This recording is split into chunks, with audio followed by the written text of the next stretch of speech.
Assalamualaikum warahmatullahi wabarakatuh dan selamat datang di Bung Tommy Channel. Jangan lupa untuk like YouTube dan klik tulisan subscribe untuk membantu Bung Tommy Channel. Ya, Assalamualaikum warahmatullahi wabarakatuh. Bersama saya kembali Muhammad Tommy Alfianto di Bung Tommy Channel. Dan syukur alhamdulillah atas nikmat berkah dan rahmat dari Allah Subhanahu wa taala, kita semua diberikan kesehatan dan kita bisa berkarya dan berkreasi kembali pada siang hari ini. Dan pada kali ini saya akan membahas mengenai tema yaitu yang cukup menarik, yaitu tentang hutang piutang. Nah, apakah orang yang berhutang dan tidak membayar itu bisa dipidana atau tidak? Nah, ini nanti untuk selengkapnya akan dijelaskan oleh teman saya, dan pada saat ini narasumber pada acara kali ini adalah Mas Suroso. Ya, Mas Suroso, gimana kabarnya? Sehat ya? Sehat, baik. Ya, ini Bung Suroso ini adalah seorang advokat yang mana lebih fokus di masalah agraria dan masalah tanah dan masalah apapun selain agraria dan masalah keperdataan, dan beliau memang fokus di bidang itu.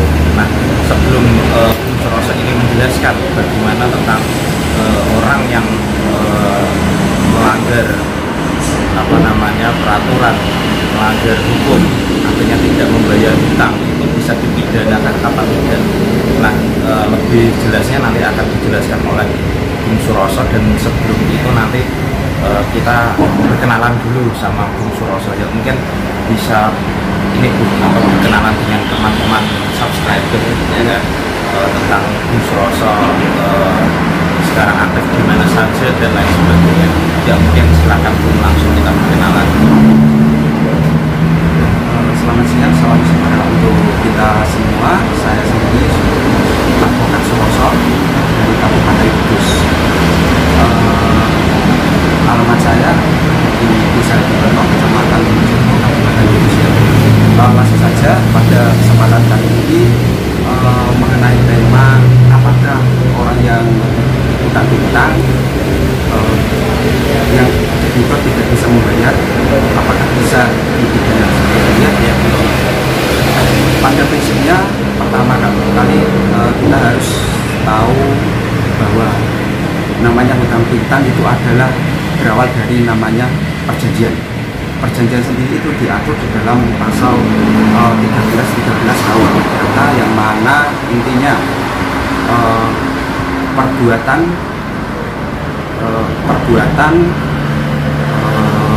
seorang atau beberapa orang yang mengikatkan diri kepada seseorang atau beberapa orang. Jadi kalau kita bicara mengenai perikatan, itu artinya apa? Satu orang dengan orang lain saling mengikatkan diri. Kalau mengenai perjanjian hutang piutang, lebih khususnya diatur dalam pasal 17 54, itu mengenai hutang piutang yang tidak bisa kreditur membayar, debiturnya tidak bisa membayar kepada kreditur.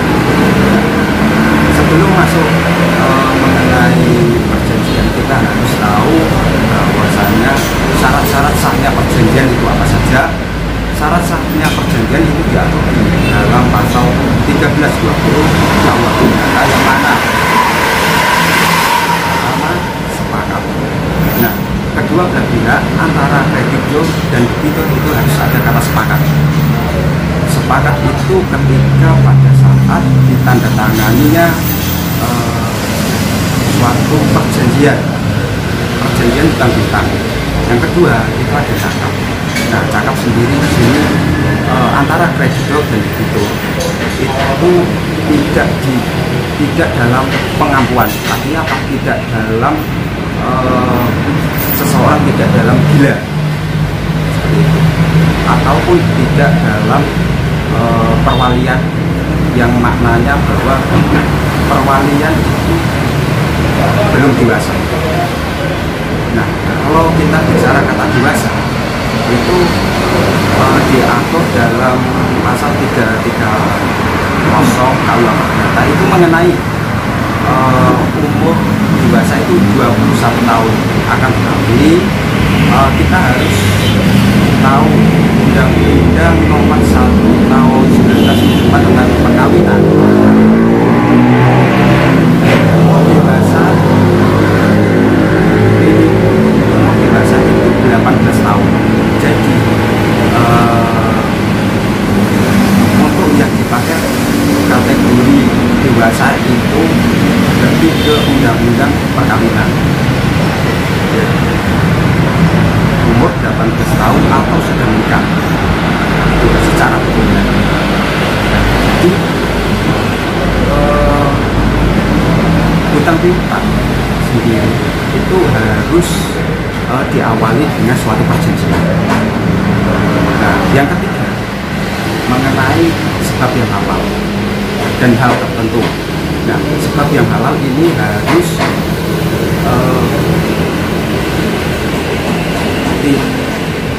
tidak melanggar norma-norma agama, kesusilaan maupun norma-norma hukum yang lainnya. Dan untuk syarat selanjutnya yaitu syarat hal tertentu. Objek yang diperjanjikan harus jelas. Objek yang diperjanjikan harus jelas, harus clear. Jadi apakah hutang piutang itu bisa masuk ranah pidana atau tidak? Tergantung kita lihat irisannya di mana. Apakah hutang piutang itu ada unsur-unsur pidananya atau tidak? Kalau masuk dalam unsur pidana yang diatur dalam pasal 378 KUA Perdata itu mengenai penipuan, ya. Unsur penipuan sendiri itu harus adanya rangkaian kebohongan. Rangkaian kebohongan seperti apa? Itu mengenai kreditor. Kreditor itu kreditor dan debitur, ya. Itu bisa menggunakan nama palsu, alamat palsu, sehingga salah satu pihak sangat dirugikan dan janji untuk meminjam uang sendiri, hutang piutang itu tidak sesuai dengan apa yang dilaksanakan. Misalkan contoh si A, si kreditor meminjamkan uang kepada si debitur. Nah, si debitur ini menggunakan alamat palsu, nama palsu, dan penggunaan uangnya pun seolah-olah dia mengelabui si kreditur yang awalnya bicara mengenai untuk biaya usaha, tetapi ternyata diselewengkan, tidak digunakan untuk usaha tapi buat kabur, sudah menggunakan nama palsu, alamat palsu, dan juga kabur. Itu adalah suatu rangkaian kebohongan seorang individu. Nah, itulah yang bisa dikatakan bahwa itu bisa dikenakan pasal 378, yaitu penipuan.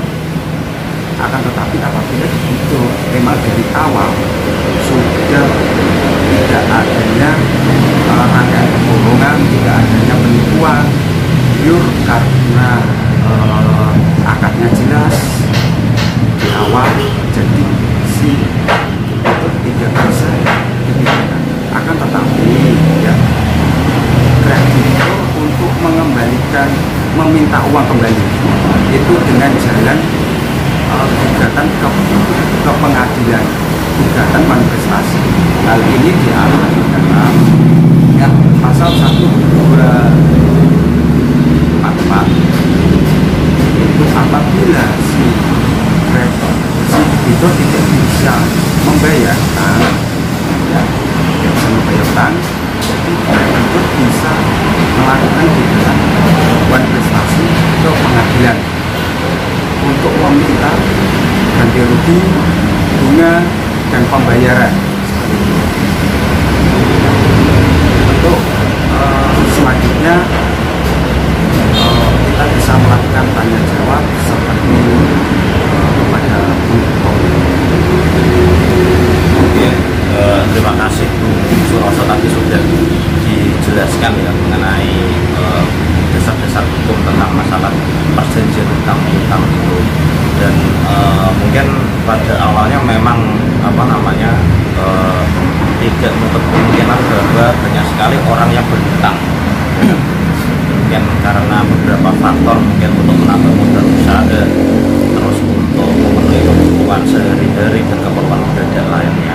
Nah, tapi pada perjalanan waktu, ya kan, mungkin tidak selamanya seorang yang pinjam itu dia mempunyai uang untuk membayar, ya kan. Ya, katakanlah untuk usahanya lagi sepi atau dalam keadaan bencana, dan mungkin memang karakter dari orang yang meminjam itu yang mempunyai etikat tidak baik, sehingga akhirnya dia tidak mau membayar hutang, ya kan. Nah, ini dulu saya mau, mungkin ada beberapa pertanyaan, ya kan. Apakah orang yang berhutang itu, katakanlah dia memang karakternya tidak baik, ya kan. Dan biasanya kalau misalkan pinjam itu ada yang menggunakan jaminan atau yang tidak menggunakan jaminan.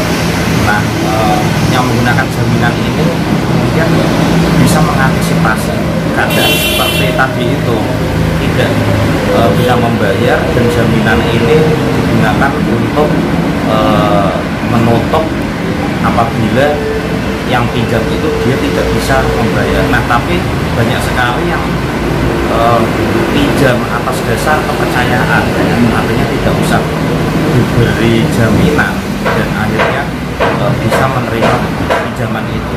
Nah, tapi tadi itu ada yang karena masalah usaha yang sepi, terus memang dari karakter orang yang pinjam itu memang dia benar-benar berniat untuk tidak mau membayar utang. Ini yang menjadi kendala, Bu, ya kan? Nah, ini untuk bagi yang tidak mempunyai jaminan, apakah kita itu bisa otomatis kan kalau tidak ada jaminan, tidak ada barang yang bisa kita sita, tidak bisa kita sita, akhirnya timbul kerugian dari orang yang meminjamkan si kreditur. Nah, si kreditur itu sendiri. Nah, untuk yang tidak ada jaminan ini, apakah orang yang meminjamkan itu bisa mengambil barang-barang lain, Bu, meskipun tidak diperjanjikan di dalam perjanjian hutang piutang sebelumnya? Apakah mungkin yang minjam itu dia punya rumah, punya motor, dan barang-barang lain, apakah itu bisa dijadikan bahan untuk disita dan untuk nantinya digunakan untuk membayar kewajiban dari orang yang tidak bisa membayar hutang? Ya, mungkin bisa dijawab. Silakan. Terima kasih pertanyaannya dari sendiri. Ya, pada prinsipnya ya, kalau memang hutang sendiri itu kan ranahnya ranah perdata. Kalau ranahnya sudah saya jelaskan di awal bahwa itu diatur dalam pasal 13 KUH mengenai perjanjian. Oke. Pada prinsipnya apabila si kreditor tidak bisa melunasi hutang-hutangnya, tidak bisa membayar hutang-hutang kepada si kreditor, itu memang pada prinsipnya si kreditor bisa meminta pengembalian hutangnya melalui satu dengan adanya jaminan. Karena prinsip jaminan kebendaan ini adalah prinsip aksesori. Artinya jaminan aksesori, jaminan yang berupa prinsip aksesori ini adalah perjanjian tambahan. Perjanjian tambahan yang mana ketika hutangnya lunas, maka barang yang dijaminkan juga harus dikembalikan. Apa? Kalau hutangnya tidak lunas, maka untuk melunasi hutang si kreditor, maka menggunakan barang jaminan tersebut untuk dilelang. Ya. Nah, jadi prinsip utama jaminan adalah perjanjian tambahan, bukan perjanjian utama. Perjanjian utamanya adalah perjanjian hutang-hutang. Nah, apakah yang si dalam melakukan perjanjian hutang-hutang tidak adanya perjanjian aksesori, perjanjian tambahan,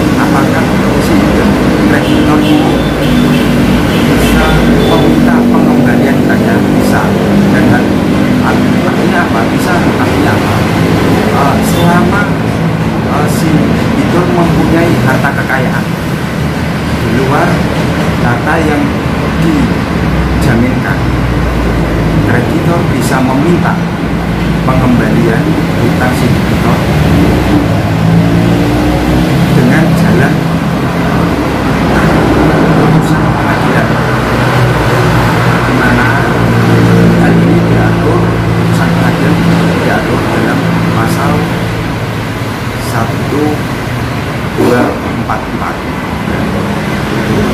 Apabila si debitor tidak bisa melunasi hutang-hutangnya, kreditor bisa melakukan gugatan hubungan prestasi untuk mengembalikan hutang-hutang si debitor. Jadi langkah apa yang dilakukan oleh si kreditor untuk mengembalikan uang yang sudah dipinjamkan kepada debitor, yaitu dengan langkah melakukan gugatan hubungan prestasi. Ya, tapi apabila dalam suatu perjanjian hutang-hutang adanya unsur-unsur yang sudah saya jelaskan tadi mengenai pasal 378, adanya unsur penipuan, maka si debitor bisa kita laporkan mengenai penipuan kalau memang itu ada rangkaian kebohongan. Tetapi kalau memang itu tidak ada unsur pidana, maka si kreditor tidak bisa melakukan upaya pidana kepada si debitor. Jadi hal ini sudah diatur di dalam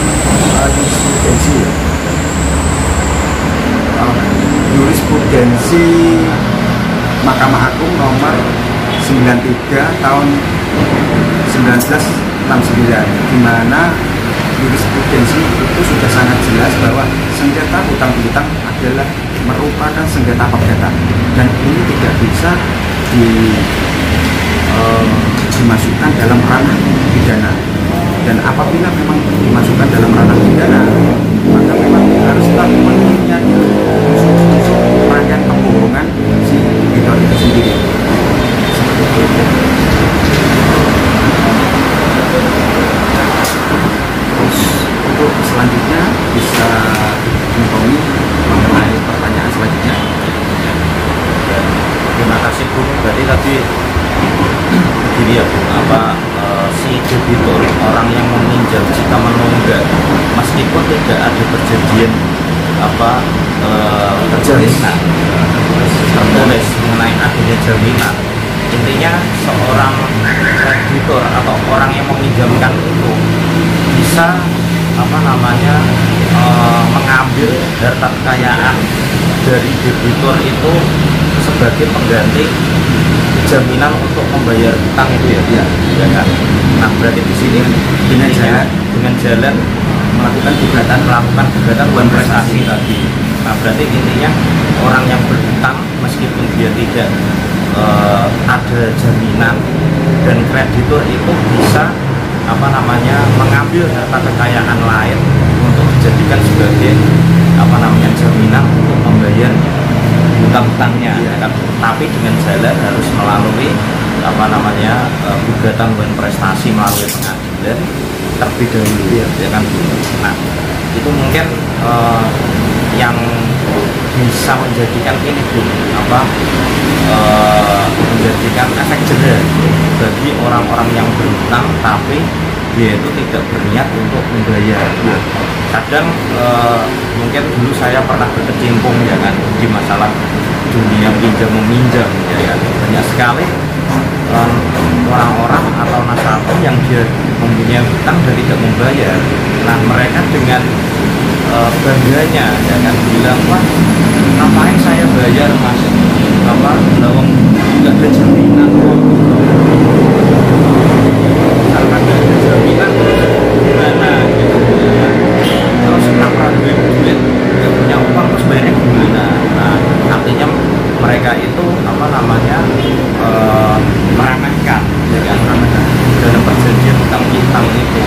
Nah tapi tadi saya mendapat dari muncul rasa bahwa ternyata meskipun tidak punya tidak ada jaminan yang perjanjian sebelumnya, tetapi bisa menyita barang-barang lain yang merupakan harta kekayaan dari sang debitur, orang yang meminjam tapi menunggak itu ya. Tapi sekali lagi dengan jalur pengadilan perdata dan prestasi ya kan. Nah itu sudah terjawab mungkin banyak orang-orang yang memberi hutang atau kreditur, dan ternyata banyak sekali prestasi atau banyak debitur yang tidak mau membayar hutang. Nah ini bisa dijadikan dasar hukum ya tentunya, supaya sang debitur itu tidak tidak seenaknya dengan melanggar perjanjian hutang itu sendiri. Nah itu sudah mungkin sudah terjawab mengenai masalah hutang piutang, mengenai jaminan ini ya kan. Dan terus selanjutnya ini mungkin debitur yang tidak membayar itu lebih takut dipidana ya kan, ketimbang gugat masalah perdata, karena mereka berpikir kan kalau misalkan saya nggak ada uang terus nggak bayar terus gimana lagi, monggo disita barang-barang saya diambil. Kan mungkin ada yang berpikiran seperti itu, berarti orang ini ngeyel gitu ya kan, ngeyel. Nah mungkin hukum pidana itu yang bisa memberikan efek jerah bagi mereka ya kan. Nah tapi tadi untuk masalah perjanjian murni hutang piutang itu tidak bisa dipidana ya kan. Yang bisa dipidana itu adalah adanya unsur-unsur pidana tadi itu. Apakah tidak bisa langsung dimasukkan ke pasal penipuan ya kan? Artinya gini, dia sudah ada perjanjian tetapi debitur tidak membayar, artinya kan dia menipu ya kan, menipu kreditur, dia tidak mau mengikuti perjanjian ini dan tidak membayar hutang, artinya kan di situ sudah ada unsur-unsur penipuan. Nah apakah itu bisa dimasukkan ke langsung ke unsur-unsur pidana atau tidak, itu mungkin bisa dijawab. Terima kasih atas pertanyaan dari Ibu Tommy ya. Apakah bisa ketika kreditur itu tidak membayar sesuai yang diperjanjikan, tenggang waktu yang diperjanjikan, ternyata tidak membayar sampai tenggang waktu yang diperjanjikan, apakah si kreditur itu bisa masuk ranah penipuan? Ya, pada prinsipnya pasal 378 sendiri, pasal 378 sendiri itu mengatur bahwa barang siapa dengan maksud untuk menguntungkan dirinya sendiri atau orang lain secara melawan hukum dengan menggunakan nama palsu atau martabat atau tipu muslihat atau rangkaian kebohongan menggerakkan orang lain untuk menyerahkan barang sesuatu supaya memberikan hutang atau menghapuskan hutang, karena penipuan dengan pidana penjara paling lama 4 tahun. Nah jelas dalam pasal 378 itu rangkaian kebohongan itu ketika sebelum terjadinya kata sepakat. Rangkaian kebohongan itu ketika terjadi sebelum adanya kata sepakat. Artinya apa? Sebelum kedua belah pihak, si debitur dan debitur berkata mengenai sepakat adanya suatu perjanjian hutang piutang.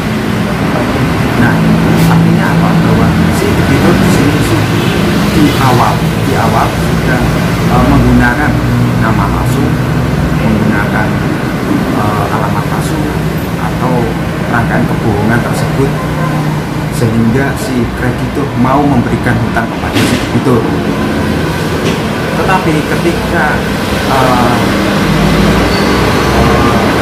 si perjanjian itu sudah diperjanjikan, sudah disepakati, nah kemudian si debitur tidak bisa membayar hutang karena masalah ekonomi yang usahanya bangkrut dan sebagainya. Jadi itu masuknya bukan rangkaian kebohongan, tetapi itu masuknya bahwa si debitur tidak bisa menepati janjinya untuk melunasi hutang sesuai dengan waktu yang diperjanjikan. Nah, kalau sudah masuk dalam waktu yang diperjanjikan itu sesuai dengan pasal 11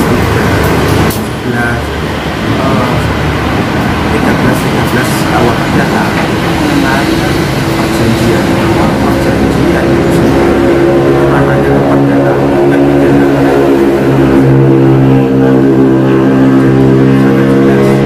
Apabila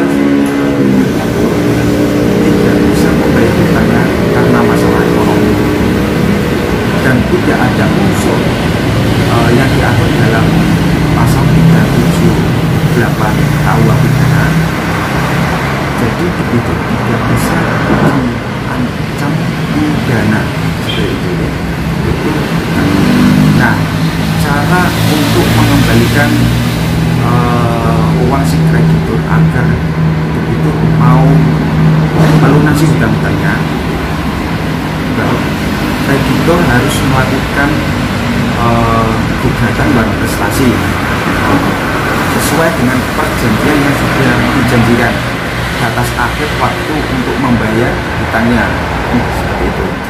Jadi hal tersebutlah yang menjadi dasar untuk mengajukan gugatan barang prestasi ke pengadilan, seperti itu. Untuk selanjutnya saya serahkan kepada Oke Bung, tadi sudah jelas ya mengenai masalah apa namanya utang piutang tadi, bahwa debitur itu tidak bisa dipidana kalau memang itu murni di masalah perjanjiannya, kecuali kalau ada unsur-unsur lain, misalkan tadi apa namanya ada unsur penipuan situ seperti apa tadi Bu, masalah data-data yang tidak benar seperti KTP palsu atau jaminan palsu, nama palsu. Nah, itu mungkin bisa ada rangkaian kebohongan sebelum jadi adanya kata sepakat, itu mungkin bisa dimasukkan ke ranah pidana, ada unsur-unsur pidananya itu. Nah, tapi kalau misalkan murni masalah setelah ada utang, setelah ada kata sepakat dan itu debitur tidak bisa melunasi hutangnya, maka itu ranahnya ranah perdata. Ya, maka itu ranah perdata ya. Nah, itulah yang tadi mengenai masalah apakah bisa dipidana apa tidak, itu tergantung kasusnya gimana. Apabila ada unsur-unsur pidananya maka bisa dimasukkan ke ranah pidana. Nah, mungkin begini, banyak kasus-kasus lainnya ya. Misalkan begini, ada bank yang menyalurkan kredit ke nasabah. Nah, pada di awalnya yang tanda tangan yang menggunakan uang atau yang meminjam itu adalah yang bersangkutan, ya. Tetapi seiring berjalannya waktu dan itu menunggak dan pihak bank menagih utang kepada yang bersangkutan, ya kan? Tetapi yang bersangkutan itu mengelak, ya kan? Mas, ini saya nggak bayar soalnya saya yang nggak minjam, yang nggak pakai uang ini, ya kan? Dipakai orang lain. Nah, padahal di awal perjanjian yang bersangkutan itu artinya kan dia ikut tanda tangan, artinya dia itu mengaku, ya kan, yang menggunakan pinjaman itu. Tapi tadi pada berjalannya waktu menunggak dan akhirnya dia membantah kalau menggunakan uang itu, dan dia bilang kalau yang pakai itu orang lain. Nah, itu bagaimana Bung? Apa bisa dimasukkan ke unsur-unsur pidana karena orang itu membantu orang lain untuk memakai untuk mendapatkan pinjaman ya kan, akhirnya digunakan oleh orang lain dan menunggak, apakah itu ada unsur-unsur ikut serta ya kan. Artinya si nasabah itu ikut serta membantu orang lain, akhirnya dicairkan kredit dan ternyata tidak digunakan oleh dia sendiri, digunakan oleh orang lain dan akhirnya menunggak. Nah, berarti kan di sini ada unsur peserta, artinya si nasabahnya itu membantu dan orang yang menggunakan itu memperalat nasabah itu supaya dia bisa mendapatkan uang, dan menunggak itu ada unsur dia memang tidak mau membayar utang itu. Nah, itu bagaimana Bung kalau misalkan kasus seperti itu? Mungkin bisa dijelaskan Bu. Oke, terima kasih pertanyaan dari Bung Tommy, pertanyaan yang bagus sekali. Pada prinsipnya ketika ada suatu debitur ya pinjam utang kepada bank si kreditur, tetapi si debitur ini sendiri tidak menggunakan uang pinjamannya, tetapi digunakan oleh pihak ketiga. Nah, apakah si debitur ini sebelum kata sepakat, sebelum adanya suatu tanda tangan di perjanjian, misalnya perjanjian sendiri kan sudah saya jelaskan di awal bahwa diatur dalam pasal 1320 sepakat, bercakap, dan seperti yang benar. Kata sepakat ini bahwa adakah kata rangkaian bohong di awal yang si debitur memang bicara apa adanya mengenai memang si debitur utang kepada si kreditur memang untuk digunakan dan uang tersebut digunakan untuk pihak ketiga, ataukah memang si debitur tidak bicara kepada si kreditur untuk utangnya untuk sendiri atau untuk pihak ketiga. Kalau memang di situ tidak ada terus terang kepada kreditur si debiturnya sendiri itu, maka hal ini si debitur masuklah unsur-unsur pidananya. Nah, di situ ada suatu rangkaian kebohongan sebelum adanya kata sepakat, karena adanya suatu penipuan. Rangkaian kebohongan itu sendiri sehingga ya si debitur ini bisa kita pidanakan dengan pasal 378. Nah, si pihak ketiga ini apakah bisa diikut sertakan? Bisa, karena di situ adanya turut serta yang diatur di dalam pasal 55 kalau perdata. Nah, saya tambahkan sedikit mengenai tentang benda yang tidak dijaminkan, oleh si debitur. Nah, apakah si kreditur bisa meminta pengembalian dengan harta benda yang lain yang tidak digunakan sebagai benda yang dijaminkan kepada si kreditur?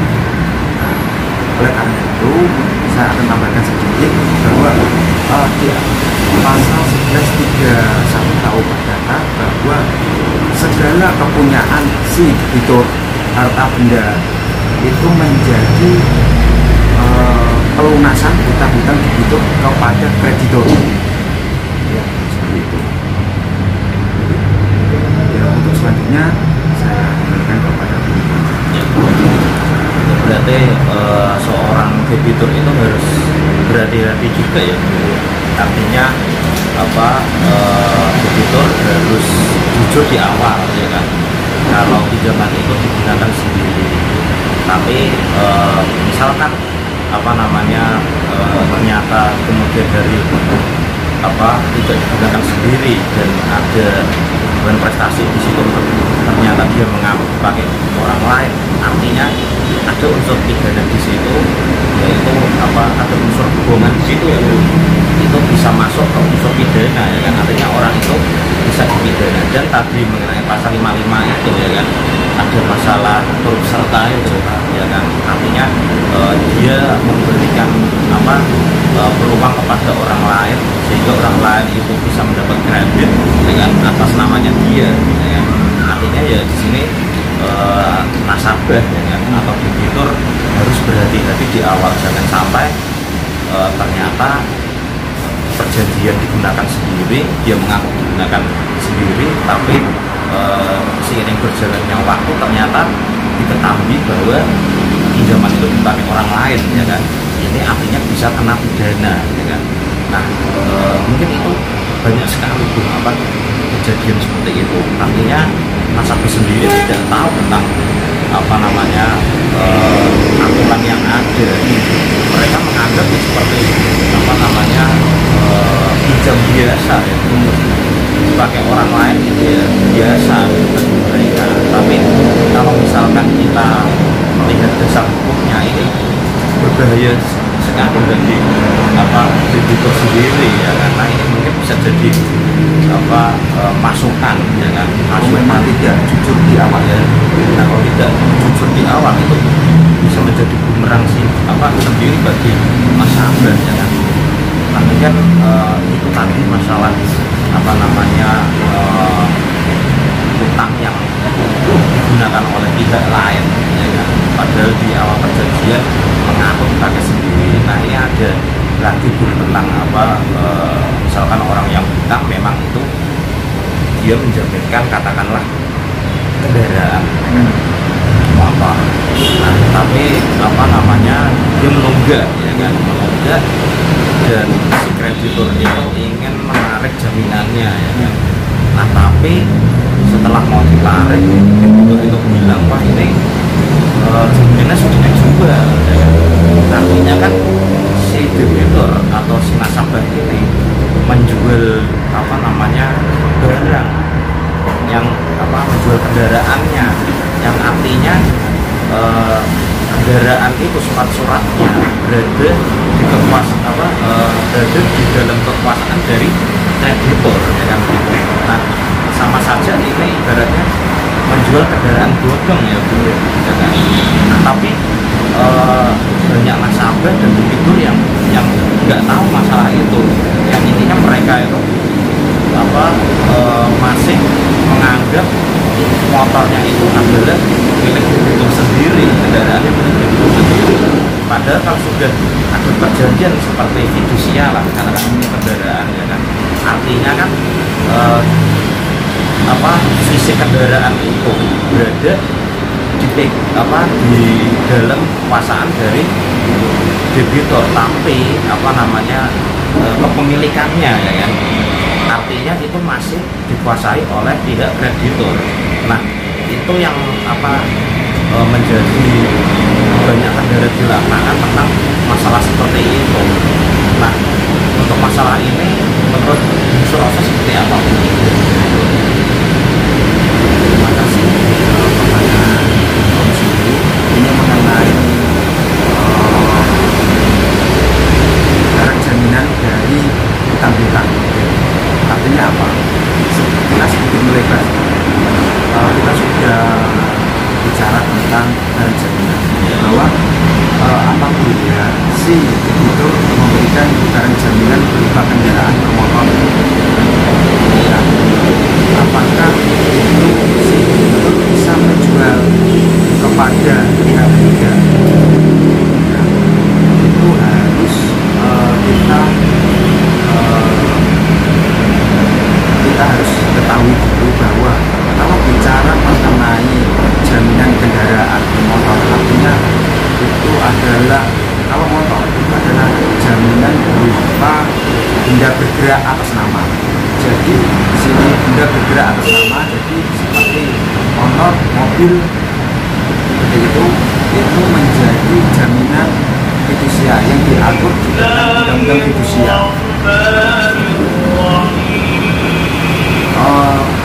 Kalau kita bicara jaminan fidusia, maka diatur dalam undang-undang fidusia.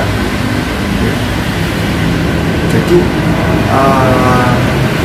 kalau sudah difidusiakan motor tersebut tersebut atau mobil tersebut, maka prinsipnya mobil atau motor tersebut itu tetap dipakai oleh si debitur. Akan tetapi surat-surat tersebut itu sudah kepada kreditur, karena di situ akan diterbitkannya surat fidusia dari Kementerian Hukum dan HAM. Seperti itu ya. Jadi apabila si debitur tidak bisa melunasi hutang-hutangnya, maka kreditur bisa mengambil pelunasannya menggunakan kendaraan tersebut, jaminan fidusia tersebut berupa motor atau mobil. Nah, apabila barang jaminan tersebut tidak mencukupi untuk melunasi hutang-hutangnya, maka berlakulah pasal 1131. Semua kebendaan si debitur untuk melunasi hutang-hutangnya itu menjadi jaminan debitur kepada kreditur. Seperti itu. Jadi debitur tidak bisa menjual motor tersebut ke sendiri, akan tetapi yang bisa menjual untuk melunasi hutang-hutang si debitur sendiri itu bisa disepakati antara debitur atau kreditur, bahwa apakah penjualan kendaraan ini motor untuk melunasi hutang si debitur itu dijual secara lelang atau memang dijual secara sendiri oleh si debitur untuk mendapatkan harga yang tertinggi. Nah, itu ada kesepakatan tersendiri seperti itu. Itu saya kembalikan kepada mungkin ada lagi masalah gugatan perdata prestasi ini. Kan mungkin ini biasanya untuk pinjaman yang dalam jumlah besar.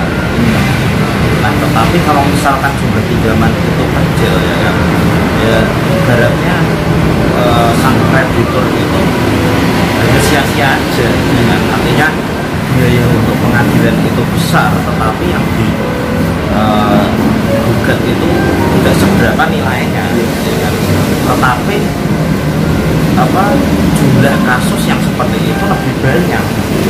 Artinya kalau misalkan tidak ada tindakan, artinya tidak ada efek jera, ya kan? Artinya hal seperti itu sering terulang terus, ya kan? Nah, seandainya dengan adanya hukum pidana yang memang itu bisa membuat jera langsung ke debitur yang melakukan prestasi, itu malah bisa lebih baik ya kan. Nah, tapi ini mungkin banyak kreditur yang tidak mau membawa masalah ini ke pengadilan karena memang jumlahnya yang ditagih, yang digugat itu ya tidak terlalu besar gitu ya. Artinya di sini tidak ada efek jera bagi debitur yang menunggak gitu ya kan, karena jumlahnya kecil itu. Tapi kalau misalkan dihitung ya kan, kasusnya banyak sekali tapi tidak tersentuh, nah itu mungkin yang menjadi kelemahan ya kan, dalam gugatan perdata itu sendiri, dengan biaya yang cukup besar tetapi yang digugat itu nilainya tidak besar, ya kan? Nah, ini mungkin yang menjadi kendala, ya kan? Kalau misalkan gugatan perdata itu ya harus dilihat dulu nilainya besar atau tidak. Nah, untuk masalah banyak kasus kecil yang tidak ingin digugat kreditur karena jumlahnya ini tidak seberapa, menurut Bung Suroso itu seperti apa? Silakan. Apabila memang antara hutang dan proses di pengadilan penayuan prestasi lebih besar dari biaya untuk mengajukan gugatan prestasi, maka kita melakukan pendekatan secara pribadi, seperti itu, pendekatan pribadi agar si debitur bisa mau melunasi hutang-hutangnya kepada si debitur. bilang bahwa kita pendekatan secara hati ke hati, dimana bahwasanya namanya utang itu pasti sampai kapanpun harus bayar. Namanya utang sampai kapanpun memang harus bayar. Akan tetapi kalau memang si debitur sendiri kalau memang punya alasan yang masuk akal, bisa diterima oleh debitur, maka debitur tidak ada salahnya untuk memberikan kelonggaran agar si debitur bisa bangkit usahanya, bisa membayar hutang-hutangnya seperti itu. Karena jumlahnya kecil, anggaplah hutang 1 juta, apakah mungkin kreditur melakukan gugatan buat prestasi ke pengadilan? Nah, jadi lebih baiknya sendiri si kreditur melakukan pendekatan secara persuasif kepada debitur agar debitur mau melunasi hutang-hutangnya. Oke, mungkin itu tadi ya Bu, sudah kita bahas mengenai apakah orang yang berutang itu menunda bisa dipidana apa tidak. Nah, ini kan kalau misalkan tentang masalah perjanjian perdata ya kan, itu tidak bisa dipidana ya Bu. Tapi ketika di luar itu ada unsur-unsur pidananya, itu bisa kita masukkan ke ranah pidana ya kan? Karena di ranah pidana ini memang hukumannya lebih terasa ya, lebih memberikan efek jelas pada orang yang melakukan tindak pidana dengan dibandingkan dengan masalah gugatan perdata tadi yang menurut saya itu cukup mengeluarkan banyak biaya ya kan untuk mengurus masalah gugatan perdata ini. Nah, akhirnya itu yang menjadi celah juga ya kan, celah bagi debitur yang melanggar hukum ya kan, bisa dijadikan sebagai tameng atau dijadikan untuk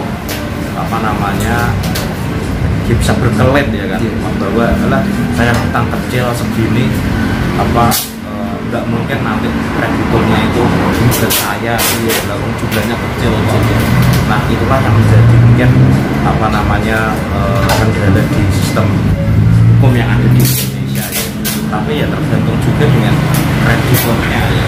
Apakah dia mau mempermasalahkan hutang piutangnya itu meskipun jumlahnya kecil atau tidak. Yang intinya adalah memberikan efek jera bagi debitur yang berhutang tetapi tidak mau membayar karena memang karakter ya kan, memang karena karakter dan kesengajaan. Berbeda ketika tidak bisa membayar karena beberapa faktor tadi seperti usaha nanti sepi ya kan, ada bencana alam, kondisi ekonomi dan lain sebagainya, itu mungkin bisa jadi pertimbangan untuk di situ masih ada itikat baik yang ingin membayar tapi ada banyak permasalahan tadi itu ya. Tapi berbeda ketika memang itu dia tidak memang karena debitur tidak mau membayar karena kesengajaan, apalagi ada unsur-unsur pidananya. Jadi seperti itu ya, intinya seperti tadi itu sekali lagi kalau nasabah atau debitur yang berhutang itu tidak bisa membayar, itu bisa dipidana ya kan, selama ada unsur-unsur pidananya. Jadi di sini bagi yang melakukan perjanjian hutang ya harus berhati-hati juga ya kan, harus berhati-hati dan benar-benar melihat isi dari perjanjian hutang itu ya kan. Terus juga si debitur juga harus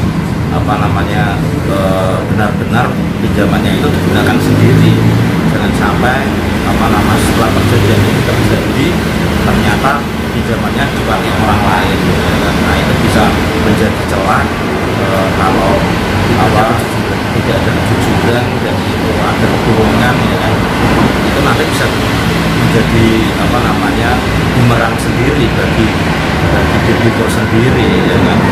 Nah, akhirnya nanti bisa dipidanakan. Mungkin seperti itu. Mungkin tadi sudah terjawab semua ya.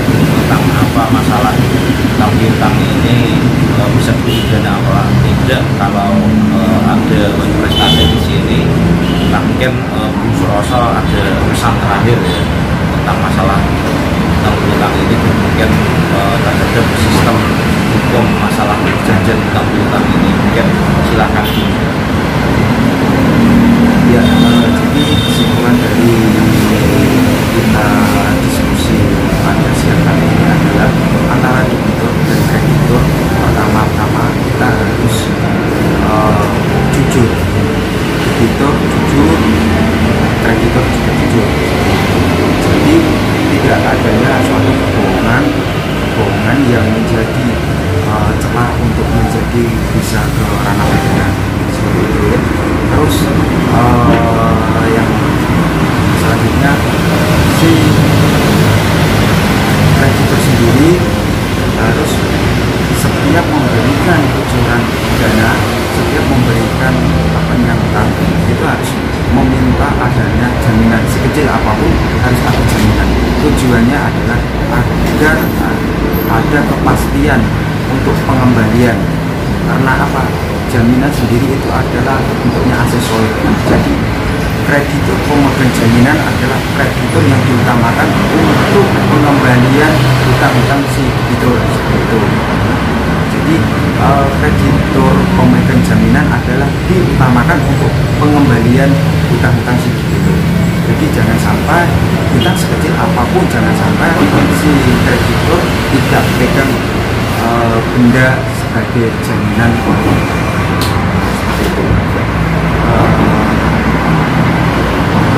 Terus si itu sendiri itu harus adanya kejujuran di awal sebelum adanya alat sehingga tidak ada celah pidana bagi si debitur itu sendiri.